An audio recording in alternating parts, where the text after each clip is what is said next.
Good afternoon, everyone. I don't see any of the videos on. Is it possible for at least some people to switch on the videos?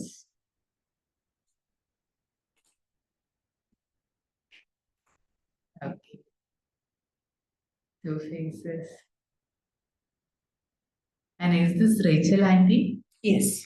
Oh, thank you. Nice seeing you, Auntie. And Nancy also. Yes. Wow. Thank Hi. you so much. I think it's a group wherein like most of the people will be bored to hear my story again and again. So thank you everyone for being here and thank you for trying to switch on the videos. And so we are going to discuss, you can share it. So we'll put it on. Okay. So it is caring for people with disabilities. And so, shall we just start with some discussion on? I'm sure there are Rachel Auntie and Nancy here, but other than that, people uh, who has some experience about disability in terms of what I want to hear is like whether you have had experienced any disability in life and you want to share something, or you have ever cared for or lived with somebody with a disability so that you have an experience. You have any friends or somebody who are near to you who had to go through these kind of experience. So if somebody can actually unmute yourself and talk about any experience or even share in the chat. So we will take it from there.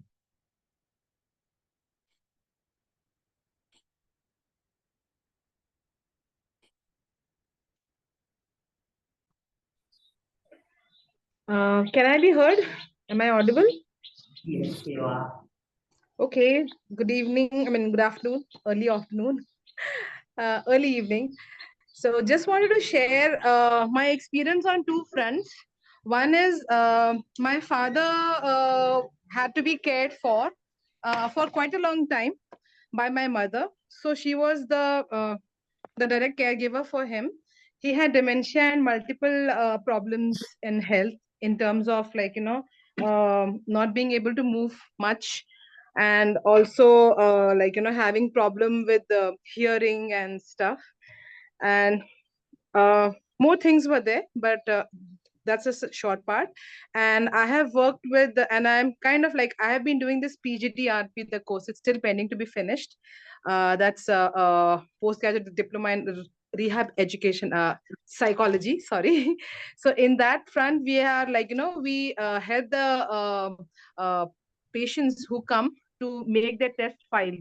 We make a file for each person as a record, and we note all the details about their case history, and then we test them for their various on the various front from the test on the various fronts for making their part from the psychology part, the to just that checking their performance and their ID and all those things. So those are the two experiences that I've had.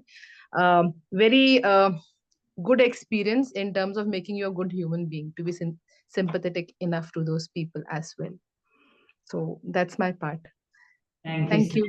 Thank you, Yeah. Sita, for sharing. Anybody else?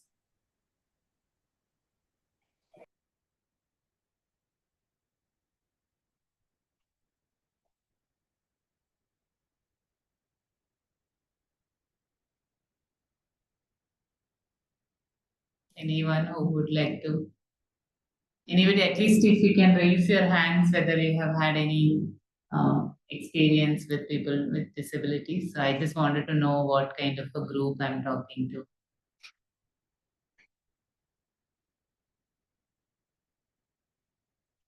Nobody else. Okay. Okay, fine. Thank you. So we will go with this. As Senior already said, I came to Pallium India as a care recipient in 2014. So what happened in my life was like I met with an accident in 2010 and I was 28 years old, and I did my master's in computer applications, and I was working as a software professional in Chennai, and it was at that time that I met with this accident. I fell off a running train and I injured my spinal cord. So I got a quadriplegia, C5, C6 injury, and I got quadriplegia. And I was in different hospitals receiving physiotherapy and rehabilitation for almost 4 years. And that after that, that's what I came to Valley, India. So that is where I come from. So I experience it firsthand every day, and it was what it was to go through a period of time in different hospitals for almost 4 years, and then what it is for me to come to a palliative care center and live a life which I find so meaningful. So this is where my experience of disability and palliative care come in. So we will be going through we will be looking at what is disability and why it is important for palliative care to care for people with disabilities, and what you as a healthcare professional getting training in palliative care can do yourself to sensitize yourself and be more mindful about needs of people with disabilities. That's what we'll be discussing today. So going forward, next. So this is actually adapted from the WHO definition. I just wanted to uh, highlight a couple of words. So it is disability. It's like we talk about it in different settings in different ways. Majorly, it comes down to three things. So I have an impairment. I cannot use my legs or hands as you all use properly. So that is an impairment, and that is a problem in my body function. Okay. And because of that, I have an activity limitation. So I'll not be able to use my fingers properly. So many things which you do, I'll not be able to. And I'm not able to use my legs, so I will not be able to walk like you walk. So that gives me an activity limitation. And because of that, I'm not able to participate in in life situations as you all do, as normal people do. So when it comes, all these three comes together, this is what is called a disability. So we will explain in the next slide. So as I was telling, I have an impairment, and how it becomes a disability is when I get this participation restriction, and I'm not able to participate meaningfully into the daily activities and daily life. Not that. Okay. So what happens is like I have an impairment, and our attitude, our environment, which is where I live or where a person with disability lives, that environment is actually not helping that person to actively participate into the to whatever life, social life possible. So that is environment and attitude of the society. That's where the people come in, attitude of the people. So coming all these together is what is actually uh, coming out as a disability. So, for example, if I say that I cannot walk, I cannot use my legs to walk, but I have an electric wheelchair which I can use with whatever limited activity I have got in my hands, and I live in an environment where I can go anywhere in my wheelchair. So actually, though I have an impairment, I don't feel disability, or I don't feel disabled in this environment. And also because people out here are my colleagues and my over. I work with them and they are my colleagues and friends. Because of that, I don't feel disabled. I have an impairment that doesn't change, but the environment changed, and there I am actually always welcomed and always free to move anywhere. And attitude of the people is also that they're open and welcome. So because of these two reasons, I don't experience my impairment as a disability. So this is what, and this is how we define disability, and how this is how we experience disability. So this is how we are going to discuss further also, that any time this is where how do I say, the society's part, any of us, all of us, responsibility comes into place, because if we can make this environment accessible and we attitude welcoming, so that anybody with an impairment will not experience disability over there, they will also be able to participate into any social activities as you all do it on a daily basis, and also to be a contributing member of the society. Disability or an impairment will not actually affect you the way it affects common people now. Okay, so paste message. Okay, thank you, Ashley, for sharing. So we are looking at some key facts on disability next. This is also I took from WHO fact sheets. I just wanted us to understand how common disability is, and how we are actually ignoring these kind of facts. So there are a lot of people with disabilities in this world. Over a 1 billion people live. It is estimated that 1.3 billion people globally, around 16 percentage of world's population, experience some significant disability. And WHO also says that by 2030 there will be 1.4 billion people aged over 60, and these figures will rise in the coming decades. So that would also mean that there will be more and more people experiencing disability in this world. And so it is increasing dramatically. And okay, as I said, due to chronic health conditions and because of many other reasons. And there is a other facts which WHO says is that almost all of us are likely to experience some form of disability. Either it is temporary or it is permanent for at some point in our life. Some point in our life. That would mean that, okay, maybe you or anybody can break their leg or hand and experience it, or that during the end of life that you experience the disability and you get some kind of a disease which comes with a disability, and then you die.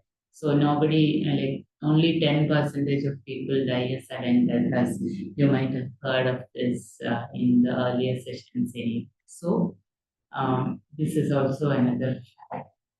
And so when it comes to health, people, when disabled people access healthcare, they often experience stigma and discrimination and poor quality services. That I have experienced this many times. When you go and when you want to get an X-ray for you, and how difficult it is. Otherwise, it's accessible. The places are not accessible, or the table is not accessible, and then people will have to lift you all the way and then put you into. So the way you are treated, and the way your dignity is questioned many times when you go and do it. And it is also in the way people deal with you, and then how they respond to your questions and requests. So that is also a common scenario in the healthcare sector. And WHO also says that we have to scale up disability inclusion in all levels of health system, and particularly in primary health care, so that people with disabilities get better access to health care.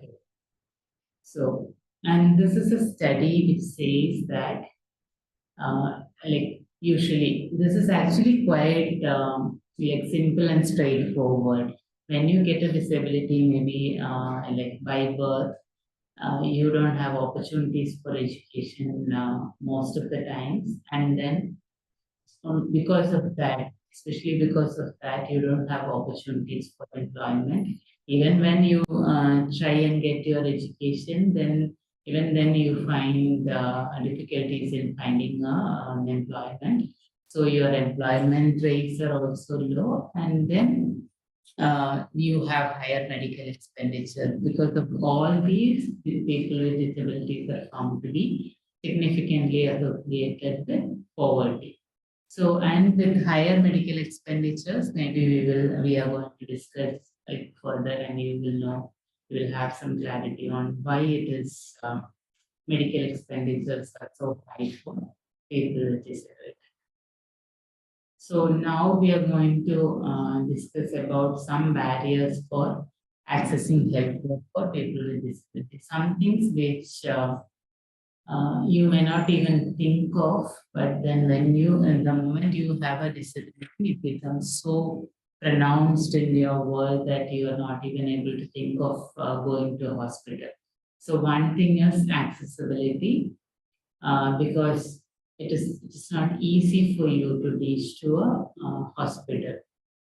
So where do you go? To which hospital you go? Whether it's near to your place, and how difficult it is for you to reach there. So accessibility, I'll go with all these. Okay. So see, when you get a like a toothache, okay, I'll take this as an example because you know, and those who have gone through a toothache know how difficult it is and how painful it is. So at night you get a toothache, and then what happens? You somehow like spend a sleepless night, and then in the early morning, whenever it is, whenever you are ready, you just take a bus to nearest clinic. You will get dental clinics are always available in any nearby cities or places, towns. So you go to a nearest possible dental clinic and you show it. So you get some medicines for pain, and then whether you have to extract it or then whatever it is, at least that doctor takes care of it. But when, and I got a toothache recently, maybe last year, 3, 4 months back. So it was like I, as you all experience, I also spent like a sleepless night. And though I tried some medicine, it did not work. And then in the morning, I was actually calling because I cannot go to any clinic. Or usually dental clinics are on the first floor, and then there will be steps and stairs, so you'll not be able to access. So I called a colleague who was a dental surgeon. So I was asking her, can you find out where I can go, some accessible place? And she had to make a lot of calls to find out where I can go, which doctor is available, and at at what time. And then I had to actually arrange my vehicle and then get somebody to take me from here to that dental clinic, that hospital OP department. So it takes a lot of effort from our end. It is not as simple as you just go take a bus and then go to the nearest possible place. And at least for me, like being in Traveling India, I had people to search for this, and I had people to actually carry me from my wheelchair to my the car, and then back to the wheelchair and push me all the way. If I had only my mother, and then I was back in my village in Kannur where I grew up and where my family house is, I cannot even imagine what it would have been to go through all these kind of things, to carry me, who will come and then who will carry me all these 200 meters of like a pathway wherein there are no road access to it, and then take me to a clinic. And then from all these steps, because I know that available dental clinic in my town is upstairs and on the first floor or second floor, and how difficult it would have been. So this is actually applicable to any person with disability who is like bedbound and homebound in a village. And you also have to depend on others to get yourself from your home to your hospital. and they might be going for work, and they'll have to actually like take a leave day off and then come. That also affects your daily wages. So that also will be difficult. Not many people will be ready for you to like miss their work and come with you. And high cost of transport, of course, as I said, for you, it is as simple as taking a bus and going. But for me, maybe it is about arranging an ambulance or arranging a car or something. Whatever it is, it's a private vehicle. I cannot access any public transport and go. So that is there. And poverty and financial issues, because I'm already having a disability and I'm not able to work, and my mother is my only caregiver, and she also cannot work because she has to be a caregiver for me 24/7. So that in itself affects our income, and then we don't have enough money for to spend all this. So whenever it happens, you are like, okay, you have a fever and you try your paracetamol, and then you have some breathlessness, and then you stay home wherever it is possible, whenever it is possible, and then go to a hospital only when it is you absolutely cannot be at home. So many times these are the barriers that people with disabilities do not come to hospitals on time. And as you see, these are some pictures. You must have heard of it, and some of you must have experienced also that in palliative care we provide home visits. So that what one of the things we do is like we reach people wherever they are and to provide the care which they need. So these pictures I am particularly interested, and I like these pictures because for me it is like the way in my village wherever I grew up. So those kind of place it is looks like that. So we had to walk a long distance and then reach hospital. So this is something which we try to do, and maybe you should also be doing sometime in your places wherever you're, because you have an interest in palliative care and learning and understanding about palliative care. So I just wanted to share the kind of terrains we go to reach people. Okay, so this is what can palliative care do? So why we are discussing this is because as I use, it's a long sentence, but I just wanted to put it out there. Many times what happens is like we do not have proper availability and affordability of rehabilitation centers in India. This is not applicable to any developed countries wherein you meet with an accident and you're taken to a hospital for your acute treatment, wherein you get wherever it is, your bones or spine or whatever it is, get fixed. And then you from there you are moved to a rehab center, and wherein you receive the proper rehabilitation required, and then you go back to your house where you can almost live the life which you were living in the past, and you can access your environment, your public places in your wheelchair or crutch or walker or whatever it is. So for those kind of like people in those developed countries, it is like they almost go back to their normal life, and they can do activities which they were doing in the past, even after this accident of maybe spinal cord injury or any serious bone injuries and bone fractures and all. But then in a country like India, wherein if you have a physical disability itself, you have a lot of health related suffering. So that means that, okay, if you have a like a physical disability. Okay, I'll take it as spinal cord injury as an example. So you have a spinal cord injury and you are back home and you're bound to your bed many times because you don't know how to shift yourself from your bed to wheelchair. So that means that you are lying down and you are tend to get pressure sores.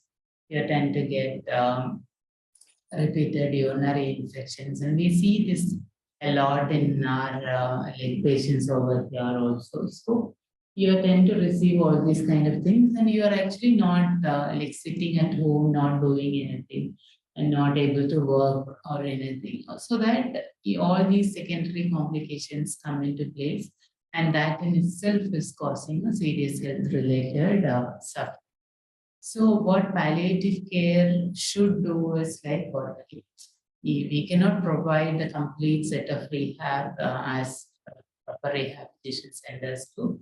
But every palliative care should center should at least try and do something to reduce their suffering, so that maybe you go and change your catheter every month, so that you don't have to go to a hospital to get it done. So that in itself will reduce the suffering of the patient and the family to a significant level.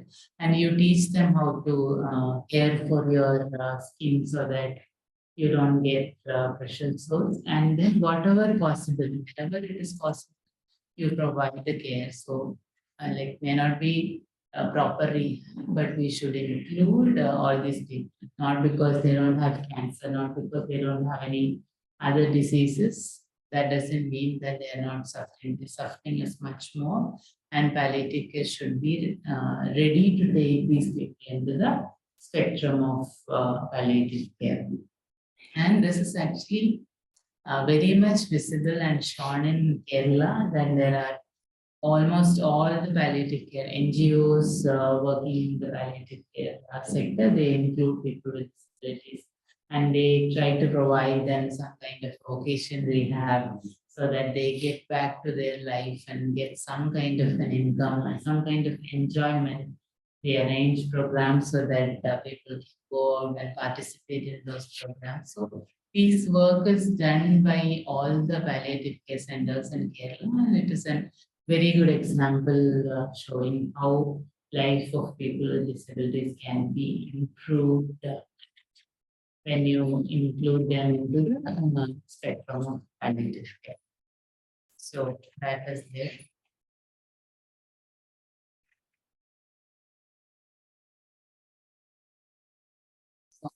Next. This is what I believe, because for all of us together, it is like our society. We all live in a society. We all live together, and like human beings are social animals. We cannot live in isolation for so long. So when you actually work on health of people with disabilities, we are actually improving the total health of the society, because we are also members of this society. So that is something which we should be doing. And as a palliative care provider, what you can do is you can sensitize yourself to the specific issues and challenges, because you sometimes may not know. And even in medical curriculum or any healthcare, you're all into healthcare professions, and people will not be learning about specific issues and challenges related to disabilities in any of your curriculums. And you should take an interest and understand that what is it to go through a long term, like disability, and then how extra suffering you go through because of the attitude of the society, where you never feel welcomed, you're always stared at, and you never have control over your likes and dislikes, and you don't have an opportunity to go out and enjoy your life, and what it comes with, all these issues and mental health challenges it comes with. So that is one thing which you can try and learn yourself. And then it comes to the next part, because just because I have a disability, that doesn't mean that I cannot take any decisions for myself. Okay, I cannot walk by myself and I need a wheelchair to move around. That doesn't mean that I don't have my own likes and dislikes, or I don't have my own opinions on things. It could be about my treatment of whatever I'm going through.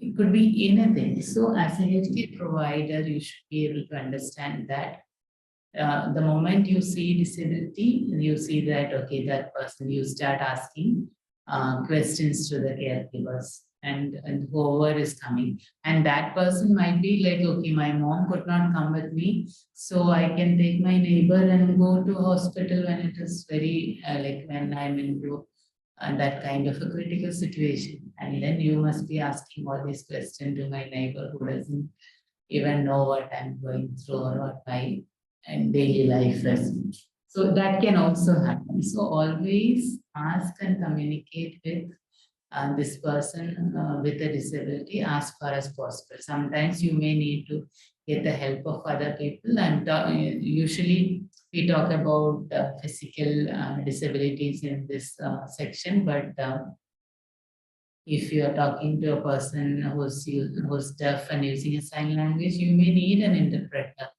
to talk about. Or if you're talking to a blind person, you might have to spend more time and explain things in a different way because here or there or like this and that will not make sense to them because of the barriers. So you might have to spend a little more time to do this. That is there, but please try and do these kind of things whenever you are in charge of whatever it is.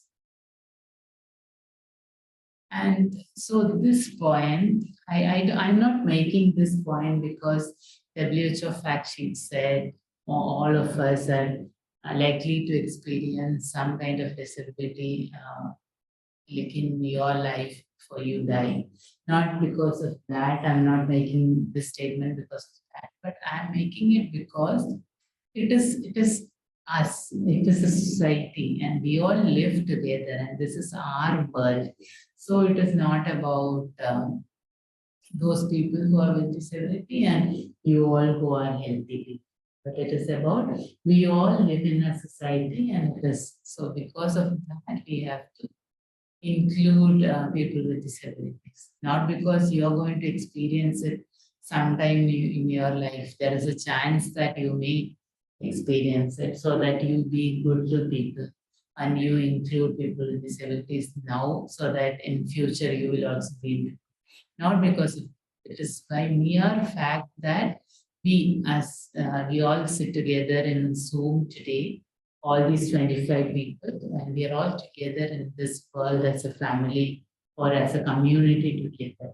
We are a society, so we have a responsibility to care for each other and include people together and be helpful to each other. So just because of that, please include people. It is not about anybody else having a disability and all these like normally functioning people at one side. So this is what you all can do as a palliative care provider, or not just do, but maybe many times you might see that okay, things which are taught here may not be immediately possible to put into practice, but you have it in your mind, you sensitize yourself and you keep it in your mind so that anytime when there is an opportunity or an opportunity, you can use these things and you can be mindful of what you do and what you say. And what also happens is like, okay, why are we learning about disability today is because okay, one thing is, okay, there is a role for palliative care in disability spectrum. That is one thing. And then other thing is because as a normal person, as a citizen of the country in this society, we never get an opportunity to learn about or talk about disabilities. Many times it happens that like you don't see people, at least now there is an inclusive education coming up. But like till I did my masters, so till then from school to college, all these years of college, I never got an opportunity to study with a person with a disability. There was none in my classes, not in college, not in school. So we never get an opportunity to actually live with a person with disability and learn from them, or to understand that, okay, this is life together, we are all in this together. Or we don't learn it in our like school or college, that how to behave or how to care for during these situations. We're all taught when we are a kid, okay, how to etiquettes, and you are dining etiquettes. How do you do? How do you eat in front of people, and what are all the things to be uh, cared for, and those kind of things. You're actually taught all these social behaviors and all are, you're trained in that as a child, so that you are ready to live in a society when you go to school, when you go to school, college, and later when you become part of this bigger world. But about disability, you never get a chance to actually think about that and think about people with disabilities as people first, and then learn some like basic etiquettes. So because of that, I'm trying to include these things into this. It's not our fault that we are not taught about it, and just because of that, I don't find like it is not a fault finding who was at fault, and like why is this happening, and it is not about being angry about things. It's about trying to change things wherever it is possible, so that we all live happily and peacefully in a world. So all these people, whenever I get an opportunity, I say this to anybody who comes to meet me, or to have a conversation with me. I always try to say these kind of things, because these are all important things, and you don't get a chance to learn about this in your life otherwise. So, see, everyone, look, most of the people with disabilities need a kind of assistance, but not all. And it is not like everybody needs assistance. So please don't assume that everyone with a disability need assistance, and you have to be there and you go and assist them. So please don't assume that. Also, please know that I know what I can do and what I cannot do. So I use an electric wheelchair, which I can manage with whatever limited ability I have got in my hands. But then I don't need help to push my wheelchair. And you don't believe how many people have tried in this like, uh, to push my wheelchair to help me, simply to help me. I'll be there and doing something, talking to somebody, and people want to help me. So only way uh, they know or they think they can help is by pushing my wheelchair. My wheelchair is some 40 plus kgs, and I must be some 60, 65 kg, and then altogether you will not be able to push it. And but because it is an electric wheelchair with a joystick, I'll be able to manage it on my own with my fingers.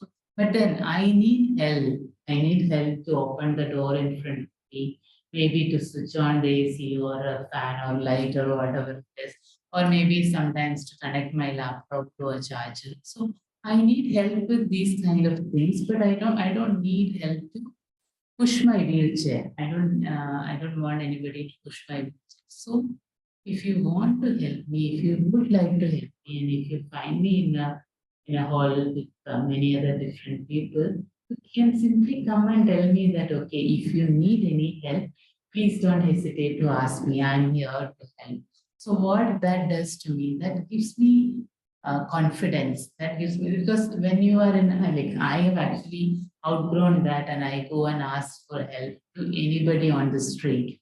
I don't mind it. If you don't help me, I don't mind it. And if you help me, okay, well, happy and I'm grateful for your help. I receive it. So, but not everyone. Many people, when you are into a new place with a lot of strangers, you wouldn't be able to go and confidently ask for help like that. So, if you go there and offer that one single statement that you have done whatever from your part, so that I feel confident that I can come and ask you, and I feel like comfortable in that strange place. So this is one thing which you should do. Please don't assume, And if you need help or if you feel like helping, go and offer that, okay, whatever you need, please ask. And please don't assume the kind of help that person would need. Okay, and okay, the next one is like, okay, call me Ashla, or I mean, you can call me anything, but there is a whole lot of debate happening whether you should call disabled or differently abled or Divyang, which word is going to offend that other person, and how you should call, which is politically correct, and all those kind of discussions are going on always. But my take on this is like, okay, see, these questions are coming because you see, of course, when you are into a position and you are addressing a gathering, you have to be correct. That is there. But basically, when we meet, two people meet each other, and treat me as a person and ask me how you, or like treat me how you would treat anybody else. Even if that person is not somebody with a disability, you can ask me for my name, and I'll be happy when you call me Ashla, and without like considering in your mind whether it should be disabled or differently abled or whatever it is. You call me Ashla and you ask me questions you would ask to anybody, any stranger you meet when you meet for the first time. And so you are treating me as a person, not as you don't see my disability coming in as a barrier to talk to me like anybody. So, and this one, we always do this. Like the moment you see somebody on a wheelchair, you are not able to, uh, you tend to treat that person as a child.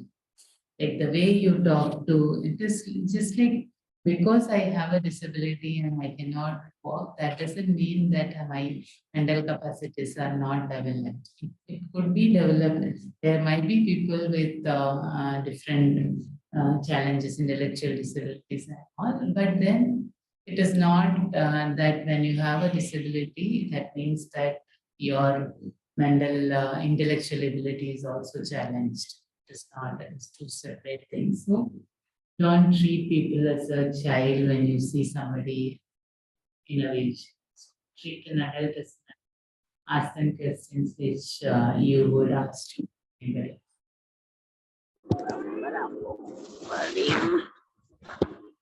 This is one thing, speak directly to the wheelchair user. We many times we tend to speak to our whoever is coming with us, and whoever is like we usually tend to go out with somebody else because mainly because I cannot simply go for a walk and come back on my own in this environment. If I just simply step out of Paleo India, then the roads are not accessible, and then there might be. We used to have a good like footpath.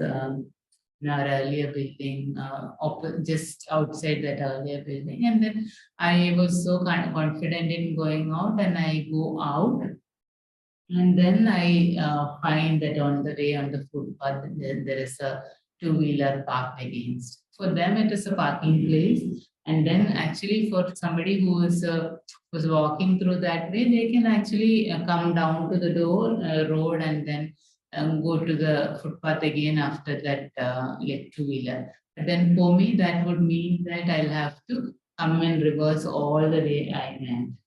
So because of all these reasons, we tend to go with some friend or whoever it is, okay, come with me and we'll go for.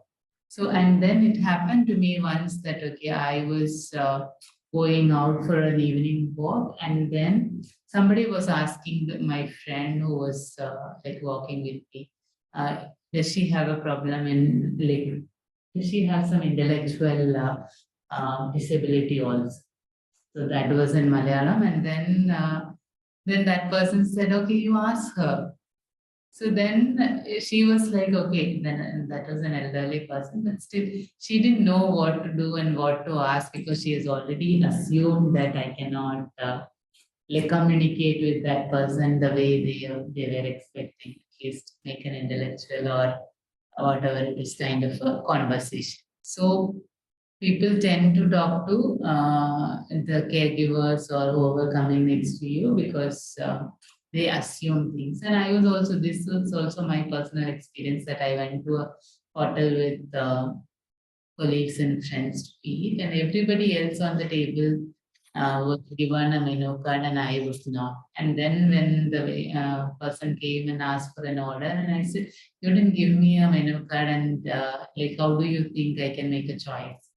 And then so he apologized and gave me. But what I'm saying is like we like associate disabilities, and that is actually a very wrong thing. There is nothing wrong with having an intellectual disability in life. There are people living with intellectual disabilities. But what I'm saying is like when you see somebody who on a wheelchair, please don't assume that that person cannot read or write or make a choice for themselves. That would be a very wrong thing to do. Also, always try to have your conversation with the person who's having a disability. So that is one thing. And the next is like, okay, as I mentioned already, it is like it's a mobility device. It is something which you don't go and grab somebody's like specs, right? We don't even consider that as an like a assistive device anymore. For you having an eye problem, an eyesight issue, and having a specs is like very common in our world that they don't see that as a device which is used to like expand your whatever is abilities when you don't have it perfectly. So, and you don't go and grab your specs or somebody else's specs for sure.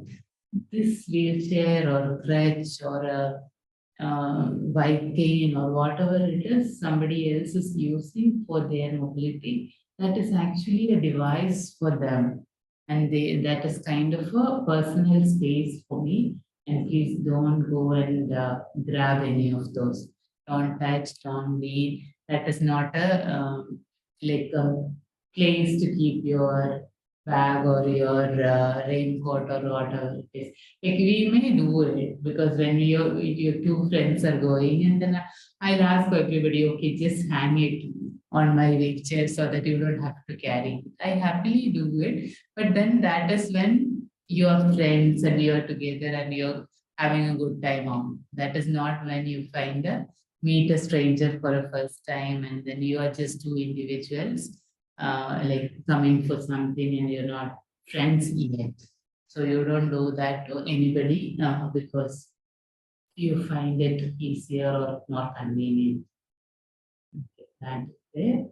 And the next one is like we have already covered. Talk to them as you would talk to anybody else. So like maybe the first day you met, this is online, so might be the interactions might be different. But then assume if this was an offline course wherein you are having this course here at Pali in India. So you come on the first day and you meet. So when you meet each other, then you ask what is your name, what do you do, and what brings you here for a certificate training. These are the kind of things you would have conversation with, right? You will ask anybody, where do you stay, how is your travel, and what is the weather, and you talk about all these kind of things to people when you meet for the first time. Do you know what people ask me when they meet me for the first time? Any guesses? At least one or two things people tend to ask me for the first time they meet. Anybody want to say something in the chat box? Or even unmute and say? Do you have any improvement? Do you have any Improvement. improvement? Okay, yeah, that is one thing. Okay, yeah. They ask you if they can help you. Okay, and how? Okay, now help you. How did you become disabled? Okay, yeah, that is one common question. Okay, any other? Are you so sad? Yeah, what is there? Any other questions? Any other thoughts? Yeah, these are the kind of questions. What happened to you? And did you try this treatment? There is an Ayurvedic doctor, then you can try this homeo. And all discussions about your diet, your treatment, your accident, your physical state now. And you don't even see that I, as a person, there is somebody, a person exists.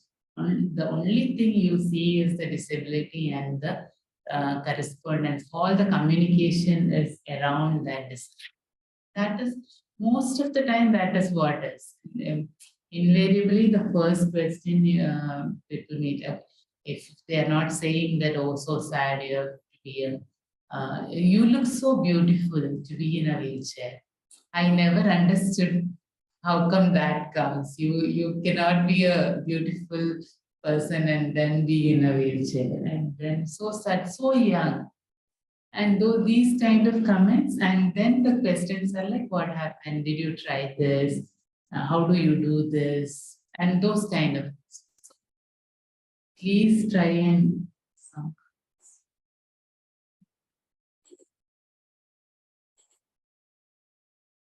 yeah, you're brave. It becomes an identity. You're so inspiring. I don't know how people say, when I take my water bottle and have water from the, oh, you can like have water on your own. How inspiring! I'm not exaggerating. These are the exact words which I had heard in my, even in my office or in some meetings wherein I can go out and meet other people. So these are actually like sometimes very insensitive, but this happens because you don't get an opportunity to learn about these things, sensitize yourself about these things, and interact with people with disabilities in a normal setting. Happens because of that. I'm not saying that all of you are doing this and this is like because you are so insensitive. In many times you care for people and you want to help, but you don't know and it happens. And exactly why we are having this session and discussion. Then the last one which I have in this is like, okay, this is many times it is like a convenience sake also. I'm so comfortable if you come and sit next to me and talk, because like looking at you when you stand next to me and then talking is actually difficult for my neck. So, and there is also the whole like power equation when you stand next to somebody and speak, that is there for sure. So for all these reasons, if possible, if your health degree like allows you, and if you don't mind, even squat and then talk if you can't find a chair, because that tells me that you care for me and you're genuinely interested in whatever I'm telling. So these are just couple of things. You will find so many in the Google if you want to go and like find more on this. So I would encourage all of you to take some time, go back and Google and find some sheets on these etiquettes. And this most of these things are from my experience. So it is about people with physical disabilities, with mobility restrained people. But there are all set of things where you have to care for people with blindness or people who are deaf and uses sign language and all. So there are a lot of things available on the internet. I would encourage all of you to go and read those kind of things. Not because, as I said, that there is a remote chance or there is a chance that you go through these kind of disability experience in some time in your life, sometime in the future, but because we all live together in this world, in one society, in one community. We are all part of it, and we should be feeling belong to this society. So because of that, please. So I'll stop here, and then I would like to there any questions from you or any comments? And I'm sure that HLIP or Nancy will have life experiences to share, or anybody to ask any questions or comments. We don't have any case presentation today, so we'll just have more discussions.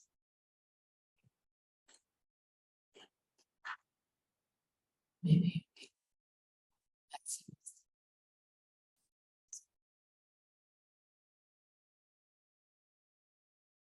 No, thank you, Ashramul, for the very interesting thing. You have just presented it in a very capsule form. Because myself being a person with disability, since I was 26 years old, I know what difficulties I had to go through. First, it is the taboo in the society to accept people with disability. And second thing is, people don't care for the less privileged. It's like poverty. Disability people are also sidelined in our society. That's what I felt. Although I could work in a prestigious institution, I felt this when I moved out of the organization. What is your feeling about that? Sorry, Auntie, can you come again? No, actually, I worked in an organization, but when I moved away from the organization into the society, I felt all these whatever negative comments, although I had to face it from my own family. But in the society where I worked, it was not so.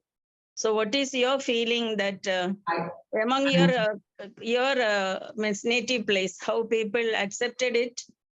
I have, that is a story. I have never gone back to my own place after that, after my accident. So I have not lived with like that.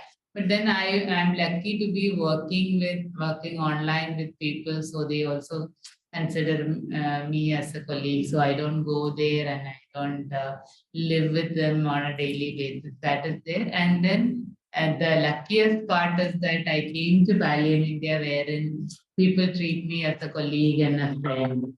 So that was so different. So fortunately, I didn't have to go through that experience. But I know from all this, where whatever you are telling, this is common experience for everybody. You ask all these insensitive questions and you criticize, and then you feel that okay, you make them slow. Yeah, we are not fast enough, so that the whole thing is slow down, and all these kind of comments and experiences people go through. I agree completely. You are on mute. Okay, sorry, because I have to go for a funeral of my husband's relative, so I am rushing up. Am I audible? Yes, yes, yes. But I think we need to do something. And what I find that all these palliative people who provide palliative care, they're all normal people who have neither experience, self-experience. Either their husband had been cancerous or so, but people with disabilities are very less in Pallium India. So it's difficult to explain to them what we have, like the psychological parameters, what the disabled people go through. It's like we motivate ourselves most of the time. That's what I felt. Okay, maybe we should have, we have these disability sensitization sessions for FCPC and the CCPM and all, but we don't have it for maybe volunteers training and other trainings also. Maybe it's time that we include the sessions during volunteers training also, so that they also learn about these things, and they are also like they get to see what is happening. See, until I met you, Ashla, to be frank, because I felt a human like me. Oh. Okay, thank you, Moon. Thank you, Auntie. So anybody else?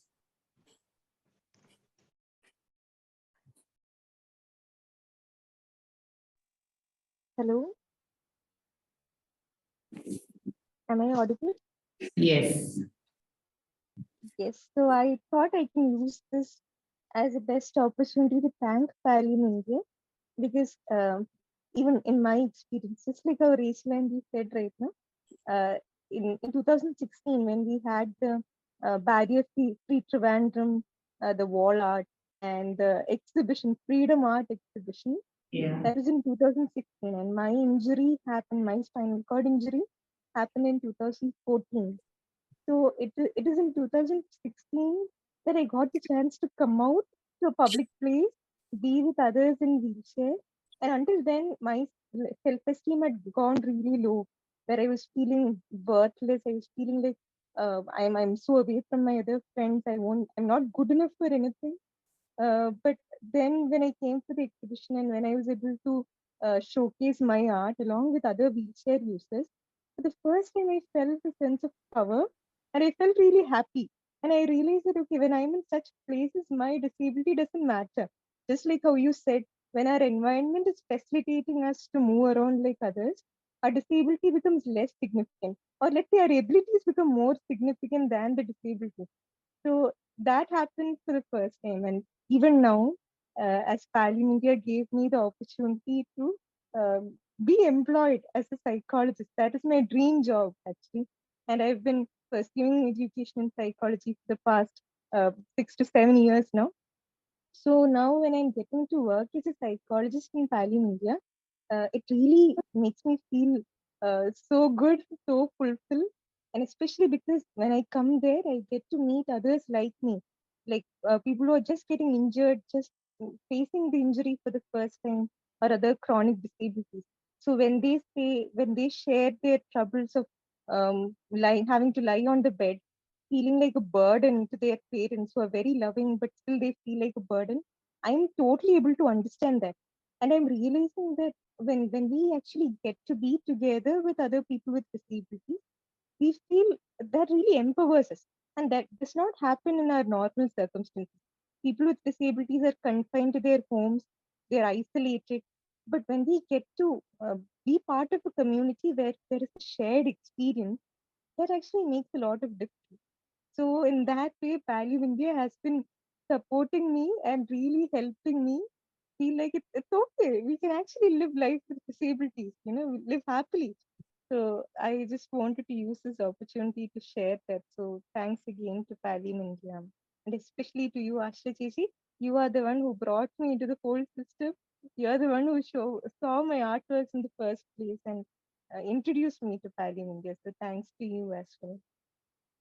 Thank you, Nancy. So it is, as I said, it is all about we all live together in this world.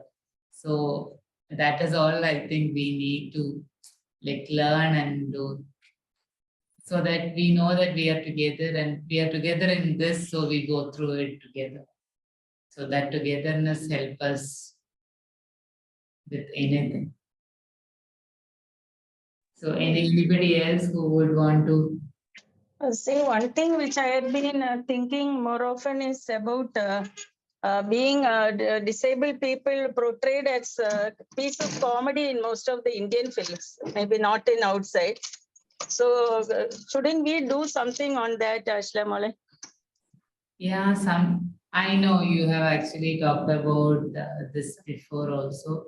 So maybe we should, now we have Nancy also into this. So we will try and do, maybe write to people, write articles about it. I'm not very good with movies and all, so we might need to like find references and go through. And I think Sharada Devi, who got the doctorate, she did some study on media and how media is portrayed people with disabilities. So maybe work with her together and then come out with some kind of action item. We can do it, Auntie, for sure. Okay, just like access to roads and all, no? Because when children grow up itself, they're seeing such movies. So when I was became disabled, because though I had polio at 3.5 years, I was not disabled. But at 26, when I was disabled, I stopped watching and enjoying such scenes. So then I think people throwing stones in a stray dog or a cat,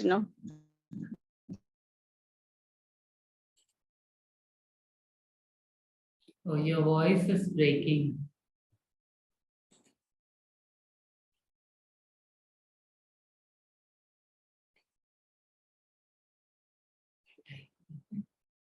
Okay, I think she's having some connectivity issue. But in the meantime, anybody else who would want to talk, please unmute and talk.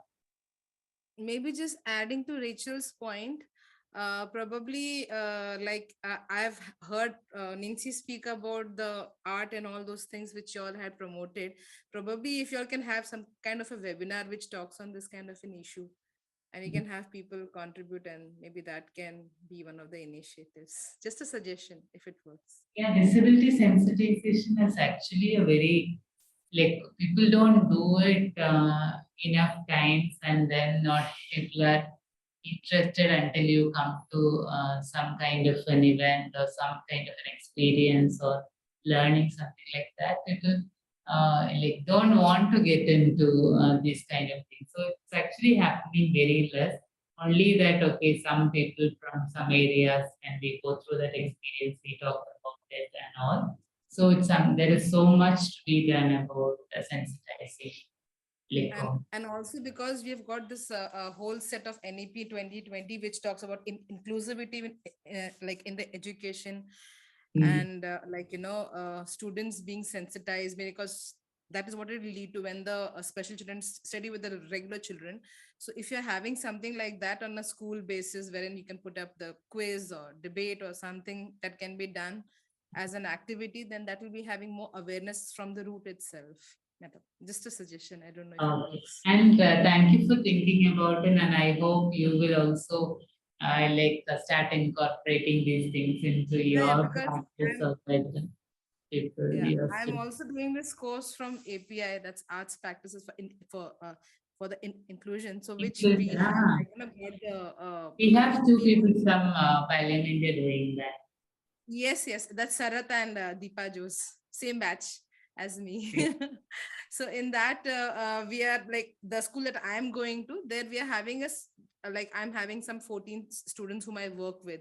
So that itself is a big move. I feel like, one child per class makes them sensitive towards the kind of where we need them to go in the future as citizens, to grow up more sensitively.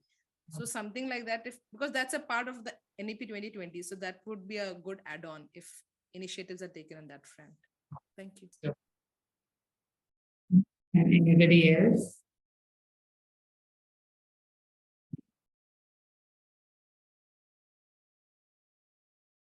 Anyway, like, even if you don't have an experience to share, at least if you could say whatever you have learned today, or at least heard today, whether that makes sense to you, or is it at least one thing which you can go implement in your practice of healthcare.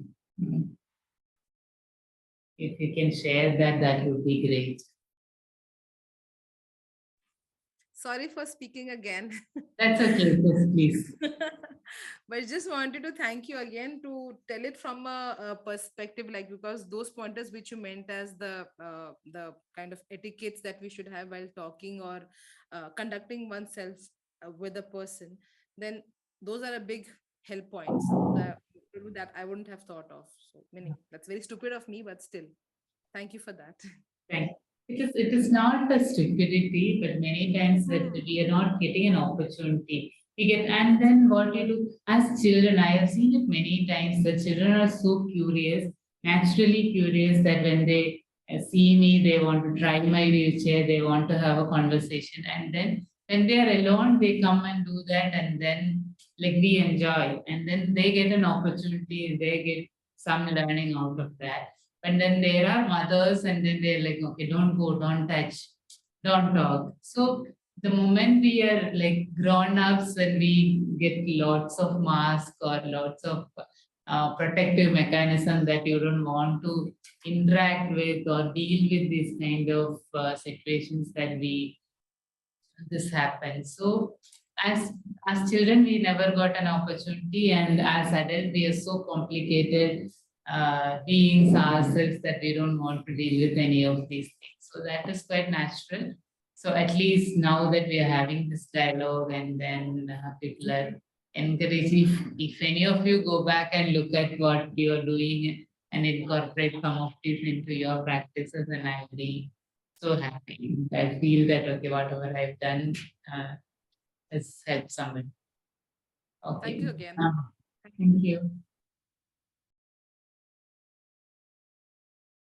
In this session, we talked about physical disability. What about mental illness? Mentally retarded people, is that part of it? Yes, of course, Mona Verma, it is part of disability. That's why I was mainly because I talk from my own experience, my own lived experience. That is why this goes into physical disability, and also because there should be a palliative care for mental health issues and intellectual disabilities and all, for sure. But main thing which we include into palliative care spectrum as of now is physical disabilities, because that is where we can provide care with our own expertise now. So the whole spectrum of mental illnesses and mental health challenges comes differently. So they should also receive proper palliative care. But just because I spoke all these from my own living experience, that is why the major part is on physical disability.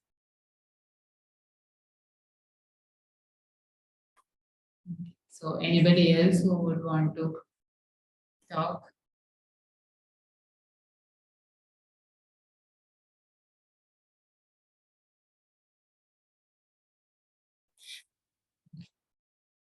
Yeah, I have a very a small video which I hope you would enjoy. Maybe similar ones you can search later, but this one, something which I found useful on the internet. So Senior will share it.